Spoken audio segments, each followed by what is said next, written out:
बागलाण तालुक्यात पुन्हा एकदा चोरट्यांचा धुमाकूळ. मुल्हेर हरणबारी रोडलगतच्या वडेदिगर शिवारातून गुरे शेळ्या थेट गोठ्यातून गायब. शेतकऱ्याच्या डोळ्यांसमोर उभा राहिला मोठा आर्थिक संकटाचा डोंगर. स्वतंत्र पोलीस चौकी असूनही चोरीच्या घटना थांबेनात. गावकऱ्यांमध्ये संतापाची लाट. नमस्कार, आपण पाहत आहात 24x7 न्यूज रिपोर्ट. बागलाण तालुक्यातील मुल्हेर परिसरात पुन्हा एकदा अज्ञात चोरट्यांनी धुमाकूळ घालत शेतकऱ्यांच्या मालमत्तेवर डल्ला मारण्याची धक्कादायक घटना समोर आली आहे. मिळालेल्या माहितीनुसार मुल्हेर हरणबारी रोडलगत असलेल्या वडेदिगर शिवारातील शेतकरी भारत जगताप राहा मुल्हेर यांच्या शेतातील गोठ्यामधून रात्रीच्या अंधाराचा फायदा घेत अज्ञात चोरट्यांनी तब्बल 4 शेळ्या, 1 बोकड, 4 लहान पिल्ले, 1 म्हैस आणि तिचे पिल्लू असा मोठा ऐवज चोरून नेल्याची घटना उघडकीस आली आहे.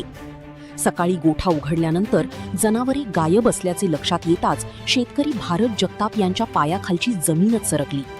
या घटनेमुळे परिसरात भीती आणि संतापाचे वातावरण निर्माण झाले आहे. विशेष म्हणजे यापूर्वी देखील 3 ते 4 महिन्यांपूर्वी मुल्हेर शिवारात मध्यरात्रीच्या सुमारास ट्रॅक्टर, रोटर, मोटरसायकल आणि सायकल चोरीच्या घटना घडल्या होत्या. मात्र तरीही चोरीचे सत्र थांबताना दिसत नाही. मुख्य बाब म्हणजे मुल्हेर येथे स्वतंत्र पोलीस चौकी असतानाही अशा वारंवार होणाऱ्या चोरीमुळे आता पोलीस प्रशासनाच्या कार्यक्षमतेवर प्रश्नचिन्ह उपस्थित केले जात आहे. स्थानिक ग्रामस्थांनी रात्रीची गस्त वाढवण्याची तसेच चोरट्यांचा तात्काळ बंदोबस्त करण्याची मागणी केली आहे. दरम्यान या घटनेमुळे शेतकरी वर्गामध्ये मोठी भीती पसरली असून नागरिकांमध्ये संतापाचे वातावरण निर्माण झाले आहे. या प्रकरणी पोलिसांकडून पुढील तपास सुरू असल्याची माहिती मिळत आहे. 24x7 न्यूज रिपोर्ट, वृत्तसंकलन विभाग, सटाणा. नमस्कार मंडळी, मी भारत जगताप, वडेदिगर येथील शिवारी राहणार मुल्हेर. तरी रात्री अज्ञातांनी माझ्या 3 बकऱ्या, 1 मोठा बोकड, 4 बच्चे व 1 गाभण म्हैस व 1 पायडी या अशा प्रकारे जाळी सोडून जागेवर राहून जाळ्या सोडून या इकडच्या बाजूला असलेली म्हैस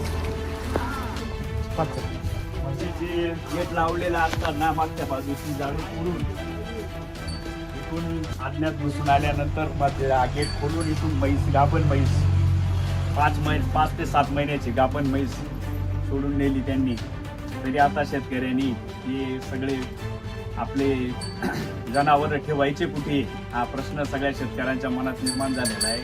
तरी आता यावर आम्हाला पोलिसांनी सहकार्य करून आमच्या वस्तू आम्हाला निदान काहीतरी त्यांच्या स्वरूपात पैसा किंवा काहीतरी परत यावं असं स्वरूपात त्यांनी काहीतरी कायदा हातात घ्यावा असं आम्ही सगळ्या शेतकऱ्यांच्या वतीने सांगतो.